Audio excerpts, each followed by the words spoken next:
Are Ukrainian forces finally beginning their withdrawal from Bakhmut? And is Russia using the potential victory in Bakhmut as a template for other operations in the war? I'm Paul, U.S. Army combat veteran. It's February 28th, 2023. This is your daily Ukraine update. Let's get into it. Okay, when we look at the control map, the biggest change is, of course, here in Bakhmut. You guys can see that the gap in the lines between Burkiva and Yadhine, Russian forces have expanded this outward, pushing Ukrainian forces back. They've also made advances in the east and in the south, and all this indicates, you can see the two main roads leading out of Bakhmut. These are the northern road is under threat, and the southern road is in imminent danger of being threatened. So for the remaining Ukrainian forces in Bakhmut, they're going to have to withdraw here shortly or risk being cut off. And I believe that one of the reasons we're seeing these significant Russian advances is for that exact reason, is because the number of Ukrainian troops back here holding the line is limited. They are intentionally conducting a controlled withdrawal, pulling off, breaking contact, and resettling into prepared defensive positions, probably along this line here, outside to the east of Chasiv Yar. Now, for Russia, they are probably looking at this fight and saying, hey, they might be using it, some evidence indicates, as a template for other ways to win the war, which is insane because Bakhmut, as you might have noticed, incurred thousands, maybe even tens of thousands of Russian casualties.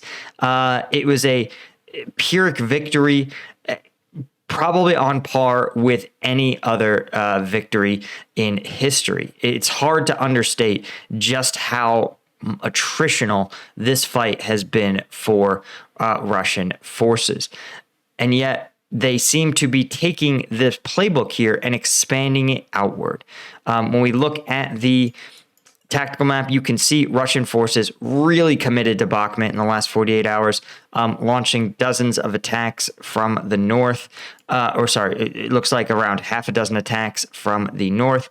There are also, of course, clustered attacks along the Kreminna-Lyman axis and north towards Savote. There's also a limited amount of action outside Donetsk, but it appears that the primary focus of the Russian armed forces is Kreminna-Lyman and Bakhmut, which of course means that these forces are committed. They are locked into these fights, which if it were up to me, and again, Ukrainian forces have a bunch of information that I don't, the time to launch the counteroffensive would be as this Bakhmut withdrawal is happening, as Russia is committing its forces, pushing them towards victory. That's where you're going to want to try to push in towards Mariupol or Melitopol with your big counteroffensive push.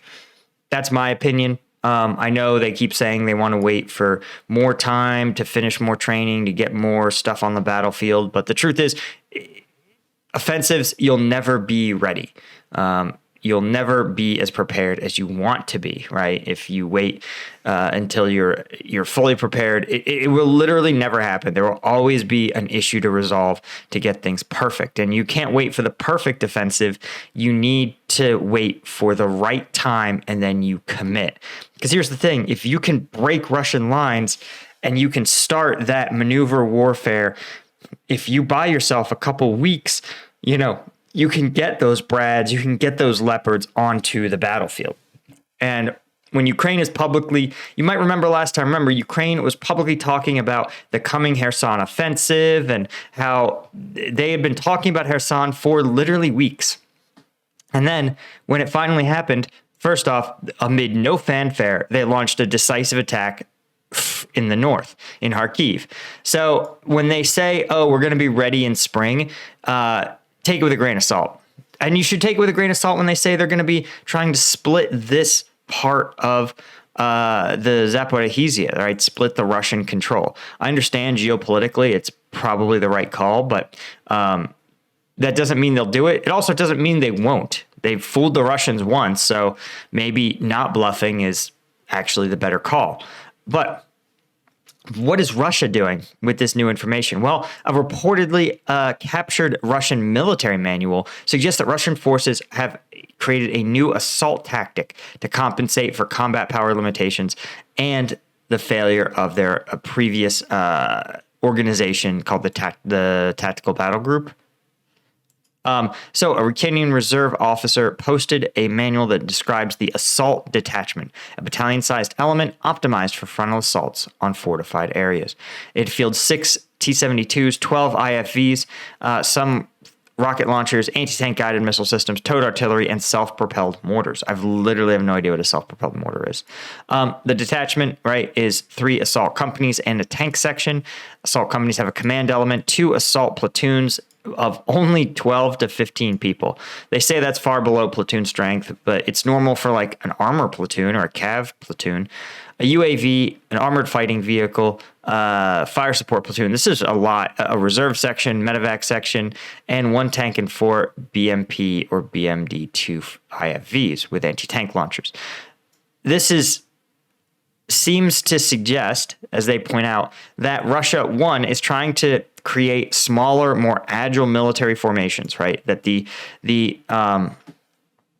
BTG, their battalion tactical group was just too big. It was too big to maneuver effectively. Command and control was too easily broken down. And you saw it. You saw when you'd have dozens of tanks lined up on a Russian road and the lead tank get taken out and the remainder of those tanks would become just targets that would get picked apart. So this big, bulky, unwieldy, hard to command battalion tactical group is getting replaced by something much lighter, much more agile. Of course, smaller, agile formations require smart commanders who are flexible, and it's not clear that Russia has those. You know, it's one thing to sit there and be in charge of, a company of infantry and a few dozen tanks. It's a different thing to have in your command mortars, UAVs, thermobaric rocket launchers, tanks, infantry fighting vehicles. That's a lot for a commander to have in their formation, and it requires a really, really savvy commander. What's fascinating is, of course, that the assault detachment concept. Oh, what did we do there? What happened there? The assault detachment concept is actually borrowed from the Wagner Group. And this is interesting because, of course, the Wagner Group famously is the one who pioneered these squad-sized frontal assault elements. They are able to achieve gains without relying on massed fires from Russian artillery. But remember, these guys have lost probably between, I'd say, 10 and 50,000 people between WIAs and KIAs outside of Bakhmut, and they still have yet to take it. So taking these, I won't call them failing tactics because they have successfully taken and held territory, but these incredibly inefficient, high-cost tactics, to expand them out to the rest of the Russian armed forces is preposterous. But as they point out, assault detachments can make gains due to the fact that they are very simple. Russian forces, tactics don't waste Russian combat power in the form of tanks and IFVs and other combat equipment that's seen as very valuable to Russia. And instead burns something seen as much more disposable and much more replenishable, which is human lives. And they're also simple enough that an untrained, inexperienced, mobilized personnel can be dropped into one of these assault companies with almost no training and successfully participate.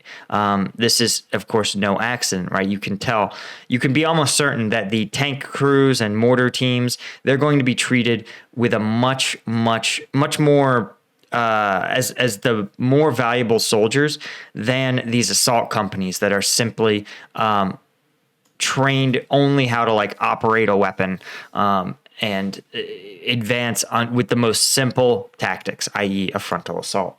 Anyway, guys, that is all I had for today. Be sure, if you're interested in checking out the uncensored combat video breakdowns, the kind that YouTube doesn't want me to show you. Those are on the Patreon. Thanks so much to all our Colonel tier patrons: Melissa Janeway, Tad Rockwell, Derek Chang, EC1978, Predator 7R, Judith Haynes, Robin Colburn, all our Lieutenant tier patrons, and everybody at the Patreon for supporting me. And, despite YouTube's sometimes capricious efforts at censorship. And until next time, I'll see you guys in the next one.